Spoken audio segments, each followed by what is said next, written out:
Great. Well, welcome to the NMSU Camp Student Showcase.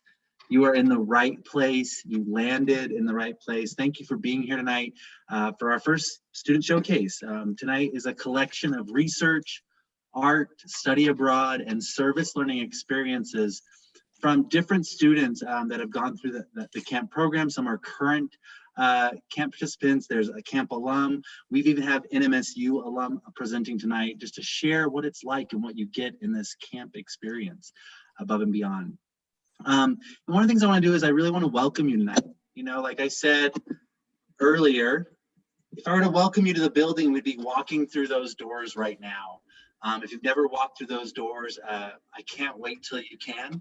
But we'd walk into those doors and there would be a room set up with food and some snacks and some drinks laid out. And we would all walk around and look at different posters and talk to the different students and hear about those experiences and take some pictures together. And it would just be a real informal event. And I want to keep it that way. I want to keep it like we're just kind of walking around and just sharing and asking questions. And so I've asked the different participants tonight to like make one slide. And some of them made like a lot of slides in there because there was so much they wanted to share. And I told them, you only have about 5 minutes. So if you can do it in 3, do it in 3. If you can do it in 4, do it in 4, but just speak from your heart and share what your experience was. And so tonight we get to hear from a lot of different experiences, from some in research, some in just service learning. There's a lot that goes on, not just in the classroom. And not just with your, in that first freshman year, there's a lot beyond that. And so we want to just showcase what camp students do the rest of their time. And we're going to get it started tonight. We have 3, 4, 5, 6, 7 presenters tonight. So let's first just give a little clap there for our 7 presenters. Thank you all. I think maybe we might have one that might be their first presentation. We're going to get through this, but I invited an alumni of NMSU, one of our colleagues, one of our camp staff, who also is a camp alumni as well, to be our first presenter, to show them all how it's done. All right, so he's going to like show us how to present and present research. I know he can do it. But coming from Hatch Valley, majoring in aerospace engineering with a bachelor's, and now is our math tutor here and all things like STEM tutoring if you need that. Martine's the person to go to, but we're going to have Martine Duran open up our showcase tonight and talk about the bridge inspection program. So Martine, go ahead and take it away. Hi, thank you, Josh. Thank you for the introduction. So hi, everyone. Yes, my name is Martin Duran, and I did the bridge inspection internship for camp. I did this back in 2018, so it's been a while since I did it. Let me pull it up. So I made this PowerPoint a while back, probably when I did the summer internship. So can you guys see the screen good? Or should I make it bigger? It's perfect. It's good? Okay. All right, so to begin, the New Mexico State University Camp Bridge Inspection Summer Internship. So this is a 6-week long internship and it happens in the summer. There's an image here of some of the camp students down here on the lower left hand.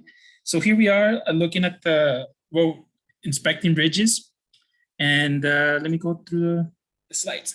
Okay, so it's a 6-week internship program. The first 2 weeks, we spent it in the classroom. We spent it learning. At the end of these 2 weeks, you get certified to inspect bridges. Then after that, you get 3 weeks hands-on, or you work in the fields with the program. So you travel all around the state of New Mexico, looking at bridges, inspecting bridges, seeing if they're safe to travel on. And then on the last week of your internship, you spent it in the office. So you're doing paperwork, you're reporting everything you saw to the Department of Transportation. You're filling out reports for the university. So this internship is in partnership with the Bridge Inspection Program at NMSU. So you'll be working with the co-op students from the civil engineering department that do this internship. So yeah, it was a full-time 40 hours a week internship, and it's Monday through Thursdays. Fridays is usually rest day and reporting. So the first 2 weeks you go into training, and it was 8 a.m. to 5 p.m. class. So you sat in a lecture for 8 hours. It sounds wrong, but it was not long. It went by quick, and you got field trips in between. And then at the end of the class, you have to take an exam. And once you pass the exam, you get your certification to go look at bridges. So then after the 3 weeks, after the 2-week course, you get to go to the fields and do some field work, travel around New Mexico. You learn how to fill out the proper reports, how to use instruments. So you'll be working with 2 students from the co-op program at the bridge inspection program. And then those 2 students, they work under a professional engineer, Ray and George. So Ray and George, they've been doing this for years, probably 20, 30 years. They're professionals at this, they know what they're doing. So you won't be completely alone, and you learn a lot from them. Like if a crack is deadly, like if it's, not safe for anyone to drive on that. Fortunately, we never got a bridge like that. And they're all safe for the most part. Here we have a picture of some students, some camp students. I can't remember the location of this bridge, but it was in the middle. There's a lot of bridges all around the state, and some of them are in the middle of nowhere, but they still have to be inspected for safety. Then in the final week, you learn how to do paperwork, how to submit reports. Camp provides the denim per diem. So that means, the traveling expenses, you get paid hourly. And of course, the course you have to take and equipment you need, camp provides that. Here's Tomás Cisneros. He's also a camp alumni. I remember he let me use this picture for the presentation a while back. He also went through the program, through the camp and the internship, the bridge inspection internship. So requirements you need for this course, you need mechanics, engineering mechanics, or statics, which is CE 233 or ME 236, unless the courses have changed since then. Requirements, but not required, but they're like desired courses, is 301, CE 311, and CE 305.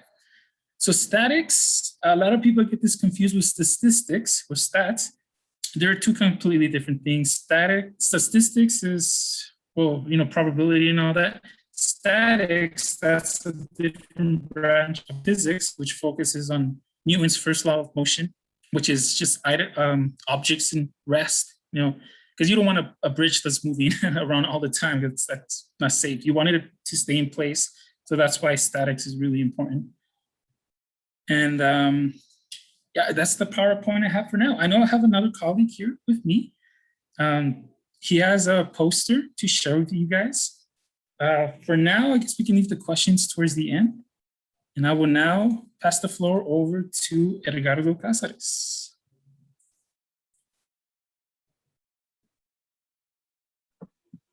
Thank you, Martin. So great. That's just so amazing. And really, before we go on, I'm gonna actually bring Edgardo on at the very end and let people sit with that, the bridge of perspectives. I want to let them leave with that BIP program in there. Okay, sounds good. We're gonna save the best for last in there too. But Martin, what was it that you really liked about it, about the program? What I really enjoyed this? That's a tough question because I liked everything. There's not one particular thing. I would say the experience you get, because I was an aerospace engineer. You don't really deal with bridges, so it was like a huge different learning experience. I even thought about switching over to civil while I was doing this. And so yeah, it's a huge learning experience. You learn all about stress and fractures and materials. Bridges are made of different materials. You got to learn all about those materials. So overall, it was a great experience, learning experience. Thank you, Martin. Thank you. And thank you for going first for us. Really, yeah, you're like that, perfect for aerospace engineering. You're like that first one breaking all that pressure up there. Thank you. So good. Let's give it up for Martine, and we will take some time later on if you want to ask him some questions. We will have some question and answer a little bit later. We're going to turn it over to our next presenter now. If we could, share, perfect, thank you. You can see all those hand claps up for you, Martine. And our next presenter coming from Deming, New Mexico, is a music education major. And I'm just so thankful when I asked him to do something, I was like, what are you working on? Show me something, show me something. And he was working on an amazing, I'll let him talk about it, but he's making this amazing assignment in his own work and his own degree program. And it's just so moving to hear about it. And so I'm just going to turn over the floor to Abdul Sandoval. And you have to come off mute. There it is. Hello. Hi, everyone. My name is Abdul Sandoval. And so what I will be talking about is a composition. And so what I myself am doing I'm getting a corrido text and then setting it to setting it as a like a classical art song. So let me just share my screen real quick and I'll get started on the presentation. And here it is.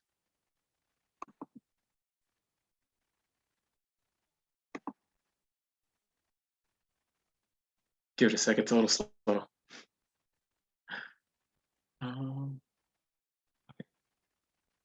Is it showing full screen or is it like small? It's a little small. Okay, give it a sec. I'm sorry. It's just that it's really slow. Let's try that. Okay. All right, can you guys see that? Yes, thank you. Awesome. Cool. So yeah, these are pictures of early activists and leaders in the Chicano movement. Here's young Dolores Huerta and Corky Gonzalez. And then here are some protesters, or like this photo was taken in 2015. And so it's the 50th anniversary of I think it was a march. I think I'm trying to remember the march that it was the anniversary for, but I'll get it back if I remember correctly. And then, all right, next slide. Hold on. Okay, cool. So corridos, as you can see, are Mexican folk and pop ballads, and they have narratives. They celebrate heroes. They talk about injustices. They talk about revenge. Sometimes they're shout outs. So like some will reference like El Paso. I've seen some that have referenced like Las Cruces as well. So yeah. And art songs, they're songs, right there as it says, to be performed in recitals. They're for voice and piano, and it's usually music set to a poem. So basically what I'm doing, I'm setting music to the corrido verses. And so how I started this project was over the summer, I just wanted to I just got curious about corridos. And so I found a really cool collection of them. And I thought to myself, why not just compose something to them? So that's where I am. It's just, I'm doing this out of curiosity almost. But I'm doing this also as a project assignment for my Southwest literature class. So yeah, that's where I'm at with that. And then, so the way I like to compose, or the way I like to work with music, is by thinking of layers. And so the first layer would be the context. And then the layer inside of that is the form or the structure of the piece. And then the chord progression. And then the texture, or what I like to say, like fill in the accompaniment, the melody, the text, and articulation, so that everything gets more specific. And so I guess, so for me, like the form I picked is the rondo, or the 5-part rondo, which is where a rondo form is where you start on a section and then you go to contrasting sections, but in between the contrast, in between the section, that you go back to are the contrasting sections. And so the form I chose, the 5-part rondo, which is A, B, A, C, A. And the picture's very small. I didn't mean for it to be that small, but the chords in the piece, they sort of reflect like the very repetitive like bass lines of like very early corridos. So you'll hear like the 1-5-1-5. So like do, so, and then you'll have like, scales in between and stuff. So to do different inversions of chords on the right hand. And I have like 4 different melodies picked out for the A section. And so that's why you don't see a melody on the top for that. So yeah, that's where I am with the A section. The B section, I'm finishing up the chord progressions. And then the C section, I haven't started work on that yet, but I'll get work on that done as I finish the B section. And but yeah, as the next slide. And so some of that inspired me, or my bad. Some of the things that, oh my God, sorry, I skipped ahead. Here we go. Yeah, some of the things that inspired me, or like, or let's go with the references. A reference in the poem is the Simpson-Rodino bill, which is a bill from 1986 that basically made it like it incentivized farmers to lure in undocumented immigrants to work in their farms and just report them to the federal government after they have finished a week of work.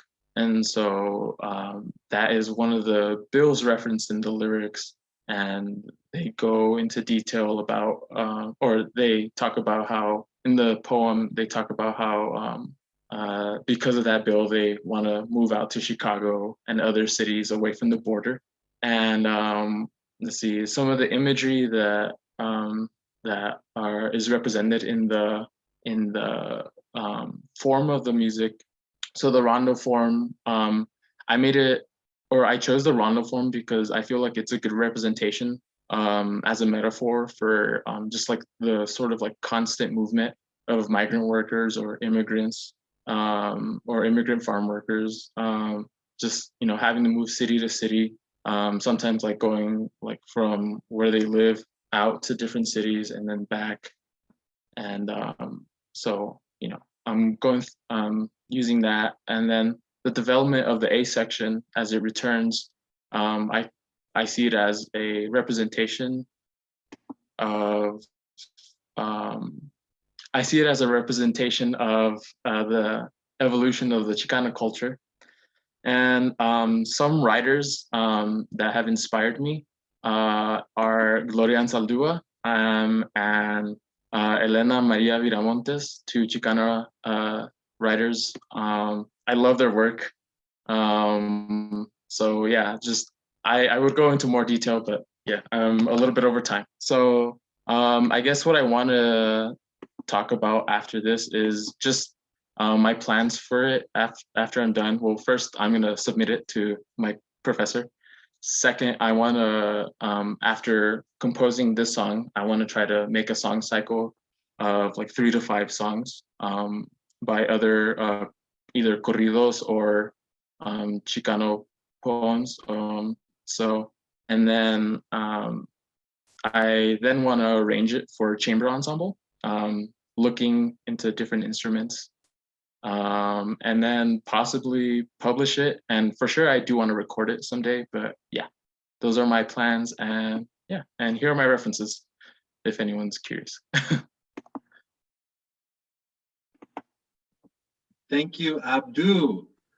So great. Thank you, thank you, thank you. We look forward to hearing your music one day, and hopefully you'll perform it at the next Camp Student Showcase. So thank you. And we are a little ahead of or behind schedule. I don't know where we're at. So, we are going to stick to 5 minutes, but, you guys can still talk.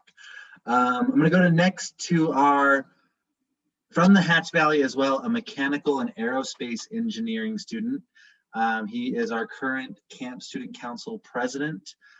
Jonah Madrid, I heard about this project they were working on, and I haven't been able to see it, but if I was a student and I was in Camp Student Council, that would be just the project I'd want to be involved in. And so I want to get it out there so other people see it. And so Jonah Madrid, take it away. Tell us about this project you've been working on.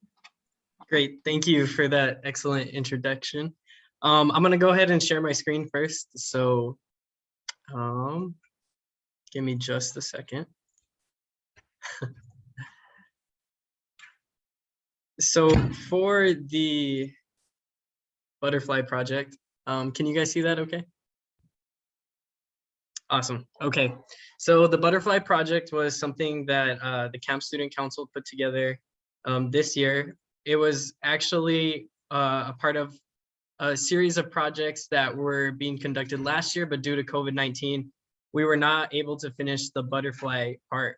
And here you can see our lovely Ricardo Trejo explaining to the middle school students, I believe, of the J. Paul Taylor Academy. And they went through a series of projects, and you can see here some of them working on them, creating their own farm workers. And this was mostly to inform students about the work that farm workers do and the trials that they're put through and part of like the Chicano movement and such things. So this year, in order to pick it back up, following COVID procedures, we did have a tabling event outside of Corbett where we gave out some Mexican candy, played some corridos, stuff like that. But we also were handing out flyers in conjunction with the J. Paul Taylor Symposium. And that was mostly informing people on farm workers' rights, giving sources to like legal counsel and stuff. And but at the table, we also encouraged people to make butterflies.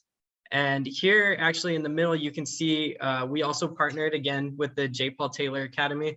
And these are some of the butterflies that we received from students. Here you can see Luis Hernandez, who is a second grader. And here are some of the other butterflies that we received. And you can read these messages here. They're very nice and beautiful. And the whole project with these, or the representation of the butterfly is that the monarch butterfly is a migrational creature. And much like farm workers, they migrate from Mexico to the United States searching for work. So we thought the butterfly was a great representation. And these butterflies will be distributed to farm workers with these messages of encouragement. So if you would like to get involved with this project, it's not too late. We're still accepting butterflies until May 1st. And we've partnered with several organizations, including the Brannigan Library, I believe a nonprofit, the name, what was the name? The Beloved Community. We've received butterflies from Anthony Elementary School, from people in El Paso, from Trio and Hatch. And at this moment, we have 108 butterflies collected, which I think is great, especially during all of this COVID and everything. We were able to put this together. So here's all the information. If you would like to make your own, we can send the PDF here. There is also, to follow with COVID procedures, we created a Google form where people would be able to write in their own message, and we would make the butterflies for them, or they could mail it or email it to us here. And this is the camp information for anyone who is curious. So, and doing this, I think it really, to me, it made me realize what an impact we can have on our community, how with enough students together and with an idea, we can really create change. And I think camp students are some of the hardest working people. So it was really awesome that we got this many butterflies in. So that's all I have. Thank you. Thank you, Jonah. I just love it. I'm never gonna look at a monarch. Like they're gonna be amazing to me now. So good. Well, let's keep going. Let's keep this going in here, and sticking with this art theme here. I'm so excited from Anthony, New Mexico. We do have an art major here in the house. Represent Anthony down there. And we have Jesus Del Rio talking about an art installation. And I just got to meet Jesus in the last couple of weeks, and I've just been looking forward to this presentation, hearing about his art show that he's putting together. And if you get a chance to see it live, please go, or find ways to see this, however it's going to be done in there. But Jesus, take it away. Tell us about what you're creating. All right, I'm gonna screen share real quick.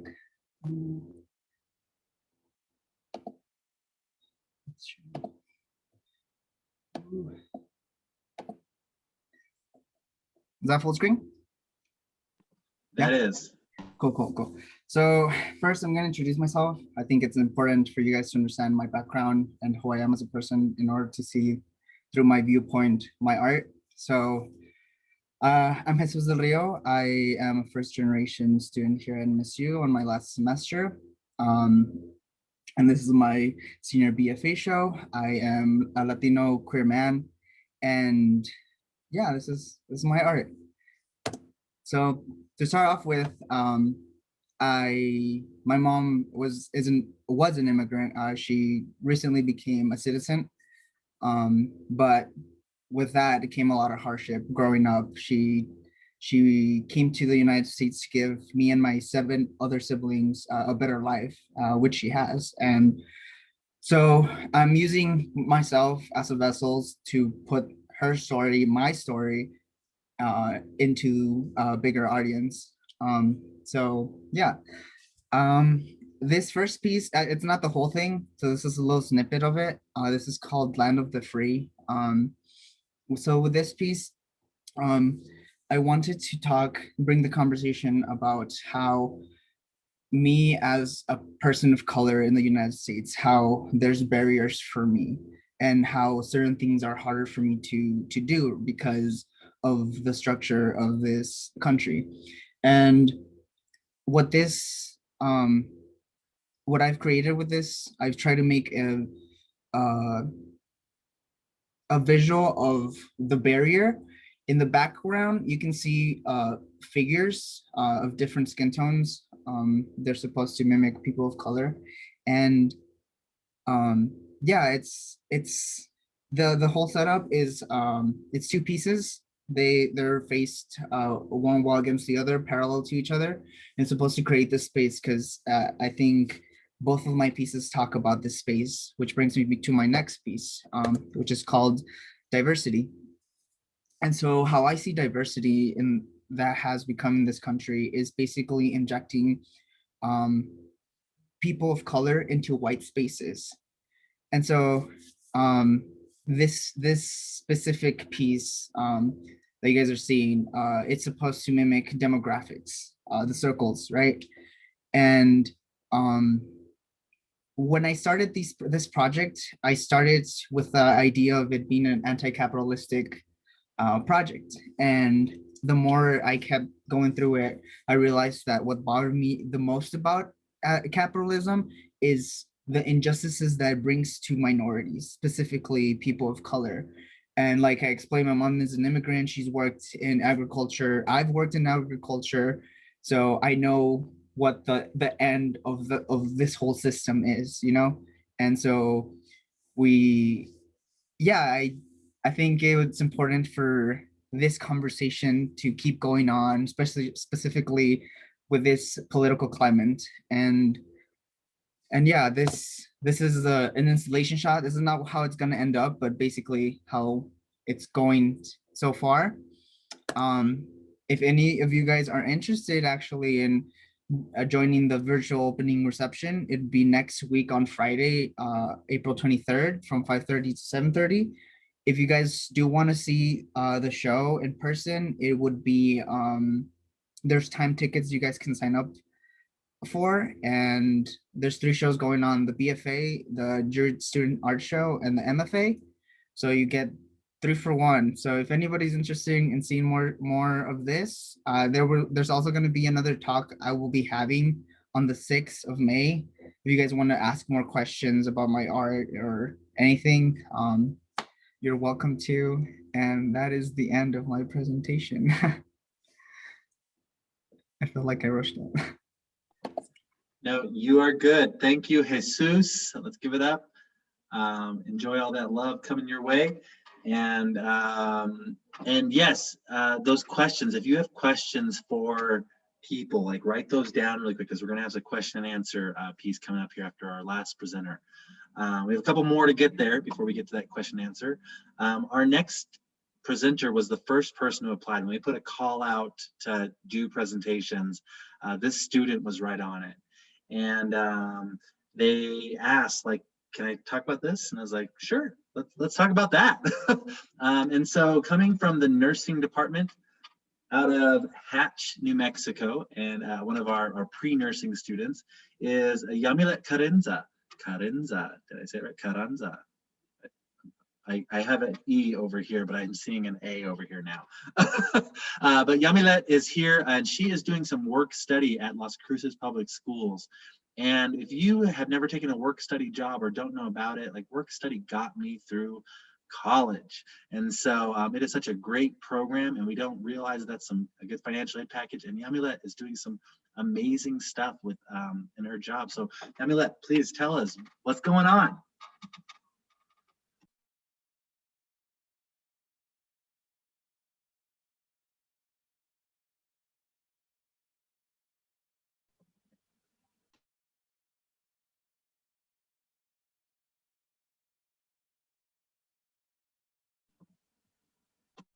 I think you're muted. Yeah, you're still muted there. Okay, is that better? Perfect. Okay, so you told me to make one slide, so I only made one slide. But That's good. That's perfect. You follow directions well. but I didn't really get to take any pictures because it was like last minute. But so I started working with Las Cruces Public Schools back like in November. I actually got like the opportunity through camp because I think it was Marta that sent it, and I applied because I was like, why not? You know, you never know. And I actually like it. I know it's like nothing to do with like what I'm going into, like the medical field, but in all reality, it's just I like to help people. I think that's what it is, and helping students. Like I have younger brothers, so if they needed help, I would like for there to be somebody that could help them. And and you get to work with them mainly in the subject that you're best at. Like for my example, I enjoy doing math. So usually I help students with math problems. And I like it because it helps me refresh like my memory onto how to do things. We work only once a week, which is on Wednesdays. And it's like not an all day thing. It's like between your class schedule up to 5 hours. And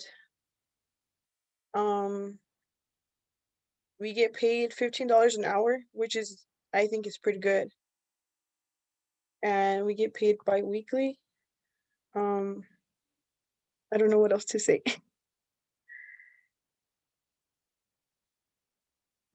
Yamilet, I'm guessing these are some of your students right here. Yeah, that's one of the students, and then the one where you see the truck is another girl, but she didn't show her face. And thank you. What's one of your favorite things about this internship so far, or this work study experience? Besides the fact that I get to help students, I mean, I work from home, so I literally stay in bed all day and just help the kids, and I can do homework in between if there's like no students that need help.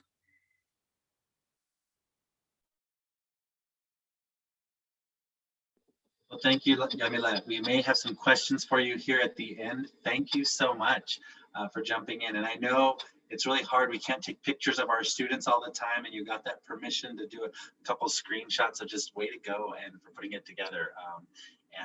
Yeah, you got a dream job there. Who likes to work from bed? That's amazing to have that experience. Awesome. Well, let's keep this going. Our next student that will be presenting is from the amazing city of Deming, south of me. They are a marketing major, one of our current compas, and I'm beginning to know her over this last year and getting to know some of her personality, and I'm really just loving Mariana Rascon, and I'm going to have her share about her study abroad experience. If you don't know, there's a study abroad scholarship at camp, and it's a pretty nice scholarship. We were going to just show you what that scholarship pays for, and Mariana, take it away. Tell us what you did with your camp scholarship.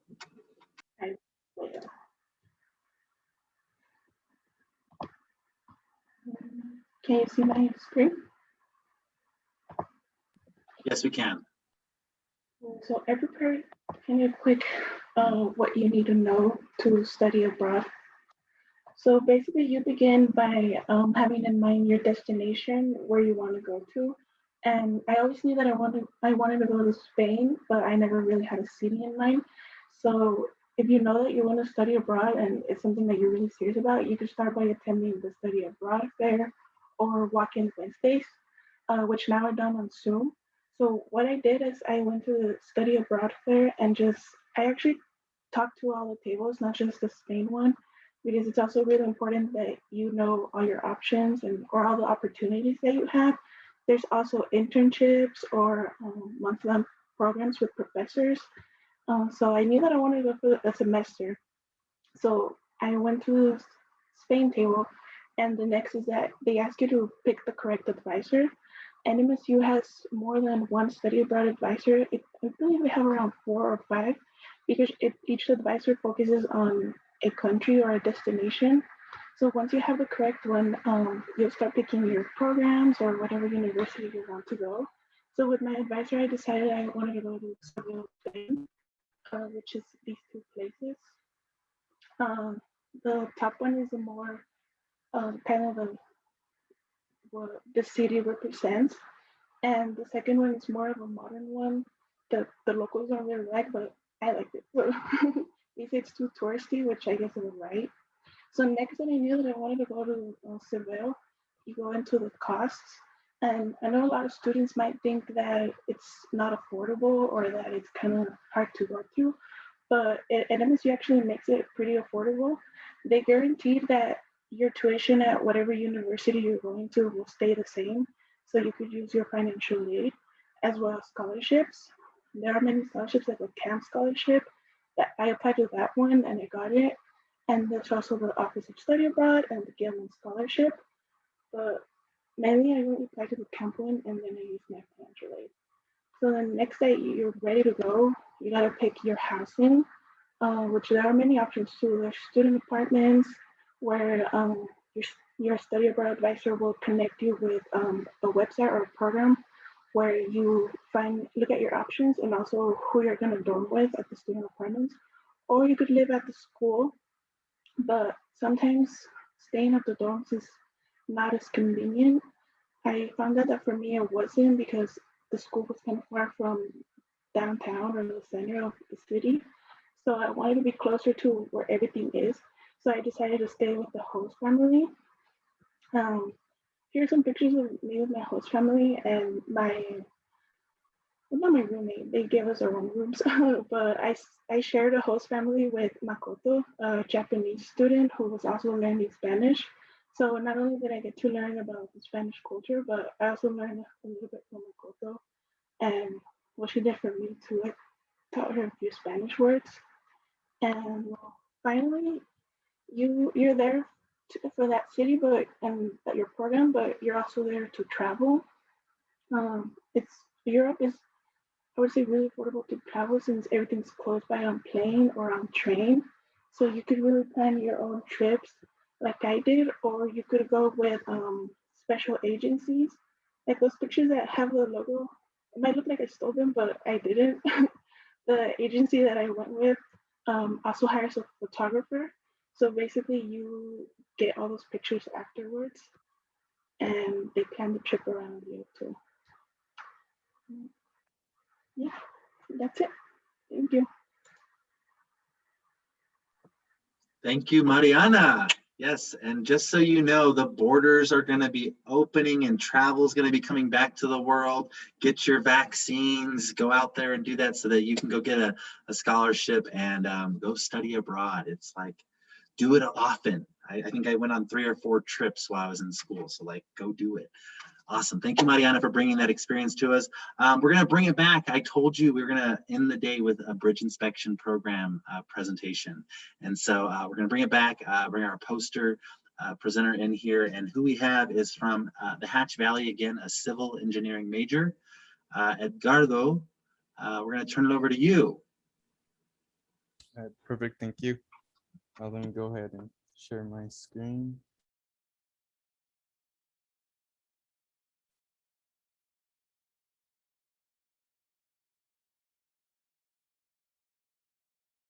You guys see this? Is that good? All right, so I did the bridge inspection program in 2019 through camp. And like Martin already mentioned, it's a 6-week program. For the first 2 weeks, you go through a training school to get certified. And after that, you have the 3 weeks of the hands-on experience. And the last week is doing the reports and reporting everything that you saw out in the field. So I'll start off by saying that statistics show that 70 to 80% of infrastructure in the United States has reached or has passed its lifespan. So it's very important to actually go out and inspect structures like bridges that interconnect us all for goods and services. So I'll go into a little bit of history of the bridge inspection program. So before 1967, bridges weren't even a priority to be inspected and such until the Silver Bridge collapsed in West Virginia. And once that fatal bridge collapse, everybody took into account that it was probably a better idea to go out and inspect such structures. And that's when the National Bridge Inspection Program started off in the nation.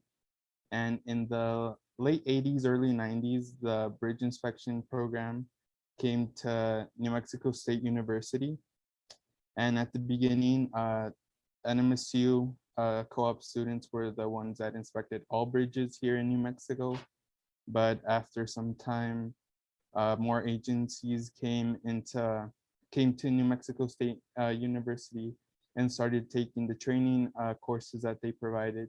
So now they do more of the inspection themselves. But, you know, it's after the first bridge collapse in 1967, there was 3 more bridges that collapsed. The Sunshine Skyway in Florida, the Miamis River in Connecticut, and the Schoharie Creek in New York.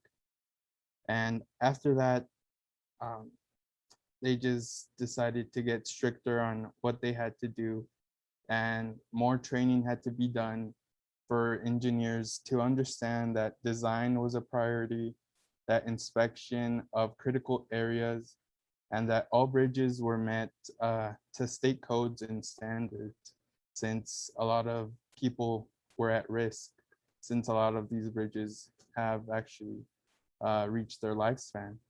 So here are some of the experiences I had with a couple of bridges we inspected over at Springer. We have a bridge over Tijeras Arroyo in Albuquerque. And this bridge here, a concrete box culvert, was the first one I got to inspect, and the first one I had to write my report on. And we got to actually do a little bit more on this one, since we got to do a chain drag, which is where we pull the chain over the top layer, which is the deck. And we could notice that there was some hollow sections. So we noticed that water was getting into the deck. which is not good since the rebar and the concrete are not interconnected anymore. So that becomes a hazard. So yeah, here's some more of my pictures I did, looking over at some critical areas that should be considered when inspecting. And overall, it was a pretty good experience. Sometimes you go out in nature and actually go into like the middle of nowhere, like Martin mentioned.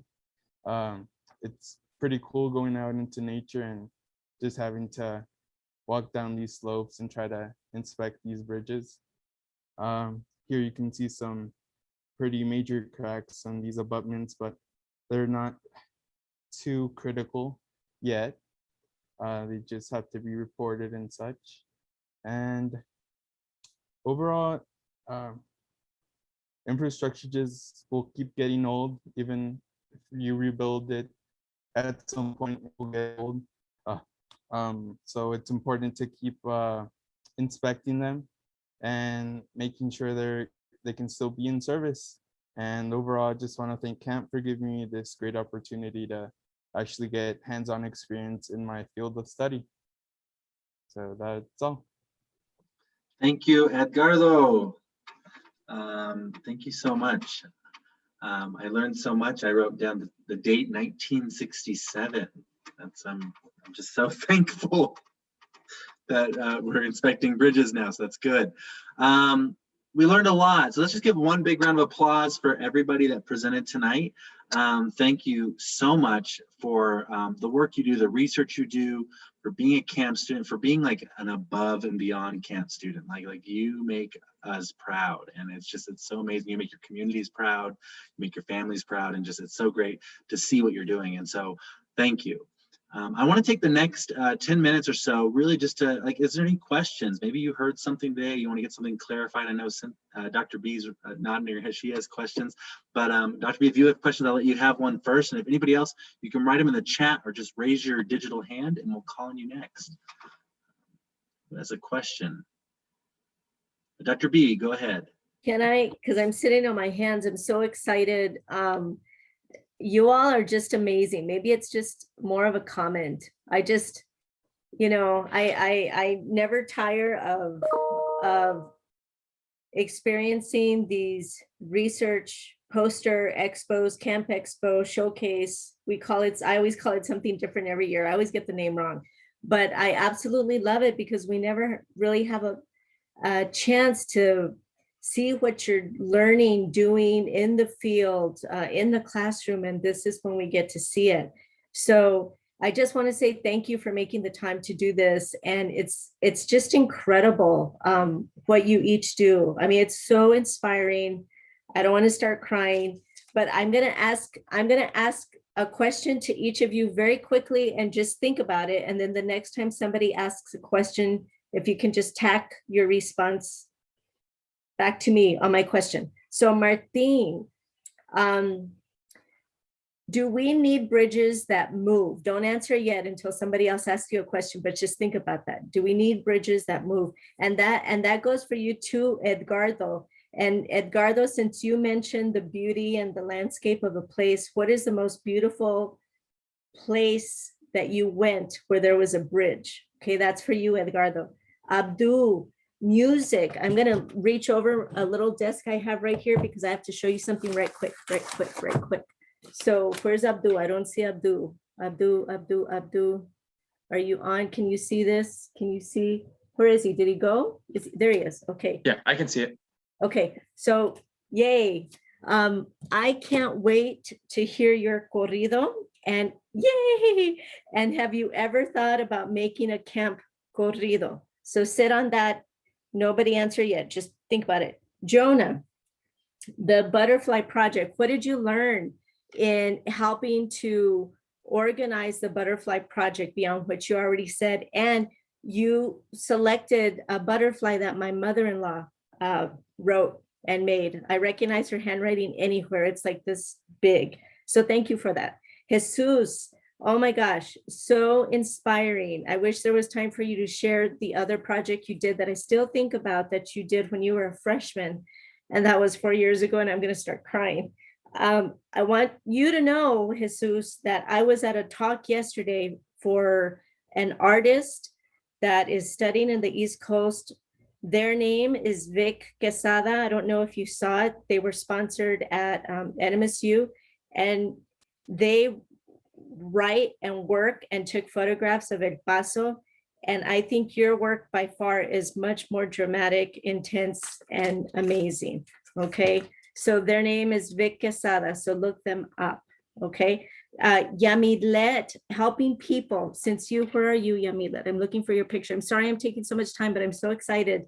I'm Where's writing it down for her. She had to go to a math test, She but did. please give it to me. Okay. I wanted her to think about, since she's a freshman, like what it means to her to be giving back to community through helping people and tutoring. Like if she can see herself in the young people that now she's serving as a mentor for. And then Mariana, you're the last one because Edgardo, I already gave you your question. Mariana, what was it like to go to Chef Shawan? Because I recognize Chef Shawan. I was there in 2009. And what was like, how did it change your perspective? Like that whole experience of the world, like where do you want to go visit next? And then I'll shut up. I'll get Dr. B on your thesis defense if you ever have one. Does anybody else have a question, or do one of you want to take on answering one of those questions?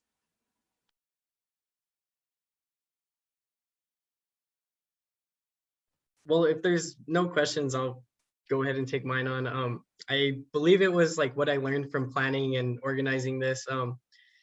It was challenging at sometimes, and I think most of the officers, and if Ricardo was here, he would definitely agree with me. A lot of times we had some organizations like from the Hispanic Council or other people reaching out to us, and while a lot of us are still in school and doing stuff, we couldn't necessarily answer back right away, and we felt like this sense of responsibility, but we also didn't want to let like the project fail or let any of the farm workers down and get these messages out. So I think a big part of it was just communicating with people, and that through this, it helped me learn how to do that a lot, and just, talking to people and realizing that everyone has things going on and they're usually pretty understanding. So I think that was something really great that I learned from this.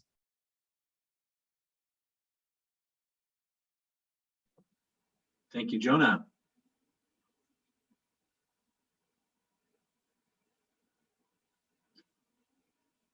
Does one of our other presenters have an answer to Dr. B's question? I still have no questions here in the chat. Go ahead, Martine. Right. Yeah, so I'll try and answer the question Dr. B asked me. So I know I said you wouldn't want to be, you don't want a bridge to move all around. I guess I should rephrase that comment and say you don't want a bridge to move around that isn't designed to move around. Because some bridges are designed to move around. I can't think of any in New Mexico, it's mostly stationary bridges. But I know like in bigger cities, like where two roads have to cross a bridge, or there's like boats going underneath, they need to open up and close back down. Those have to move around. But if it's not designed to move around, we don't want it moving around. There's a footage of a bridge back in the 60s that just was wobbling out all around, but it was supposed to stay stationary. And yeah, that's not what we're looking for. Thank you. Thank you. Yes, Daniel. I have a question for either Edgardo or Martin. I have a compita that's majoring in civil engineering, and I think it would be,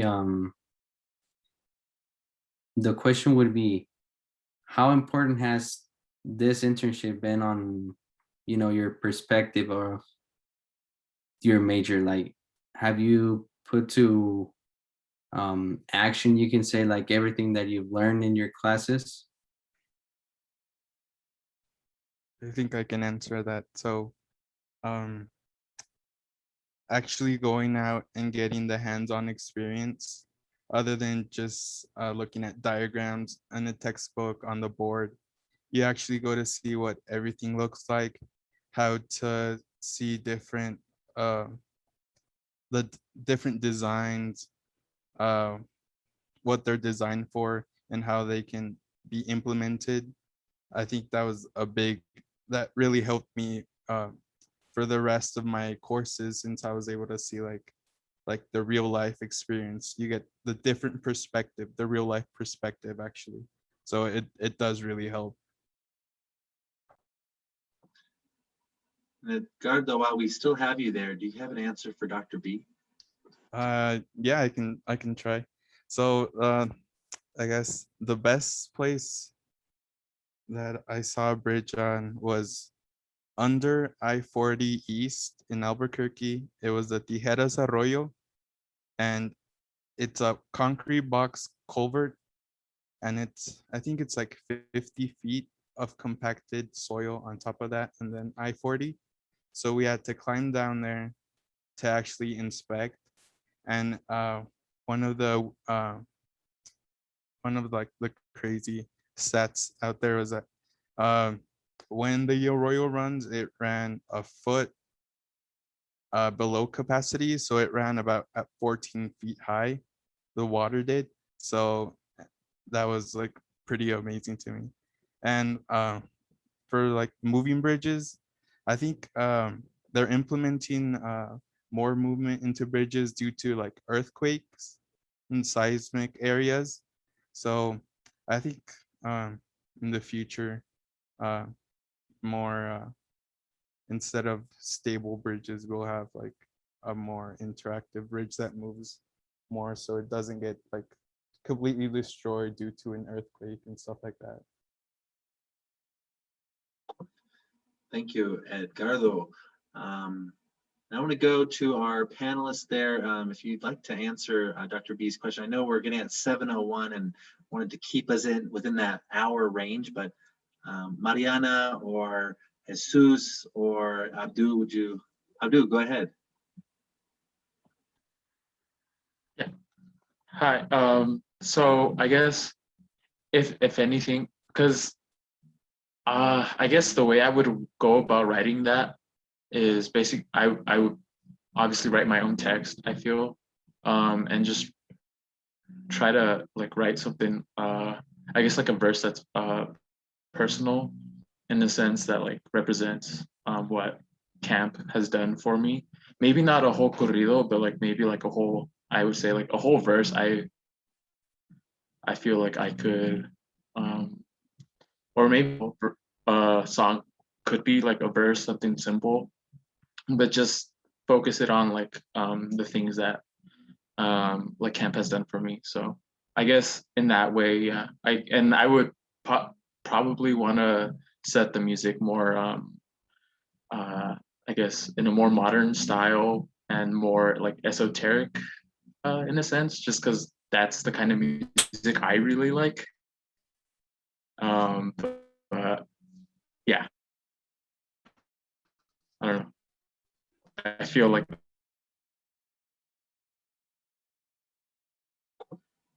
Thank you, Abdul. I'll go to Mariana. So to answer Dr. B's question, visiting Chitron, it's a really beautiful city, and also like the people there are really nice. But then you get there, and it's obviously like an instant culture shock, especially before you find the blue buildings, because not all of them look like that. But also it's a new country, new place. So even before you get there, you're already kind of in that culture shock, just because you have to be respectful and just make sure you are following like all their rules. Like one of them was you couldn't bring back their currency. So it's a really beautiful place, but it's also like really new. And for her other question, I would say I would want to go, that I'm still not done with Europe. I would say I would want to go to the more up north, just because I kind of stuck to the places where I know they speak English, they speak Spanish, or like Italian similar to Spanish. And the places like Norway or Sweden are kind of like more scary just because of that language barrier. But I would like to go there next.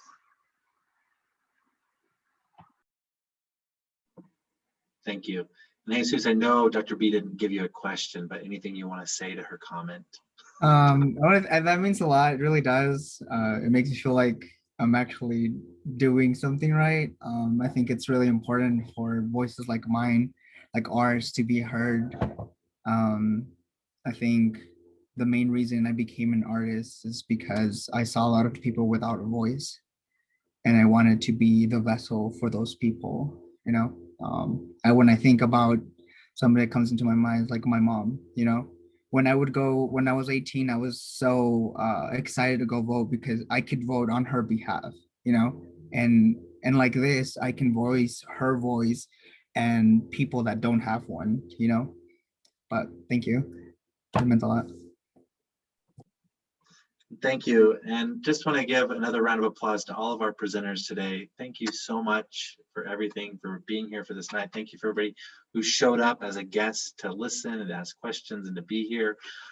Really, it means a lot. And really, one of the things I tell our camp students in the fall is something that my pastor told me when we were kids. He says, when you have to choose whether to be humble or be honest, remember, honesty is the best policy. So like really show off some of those things you do, show off that work you're doing, the research you're doing, get it out there, find opportunities to share it, because you're making the world better for everybody around you. And the more you share it, it just inspires more actions, just like the ones you're taking. So continue to do the work. We're so proud of you. Thank you all for coming. If you're listening to this on the recording, please reach out to all these people as well. And thank you all. Have a wonderful rest of your semester, and yeah, wash your hands.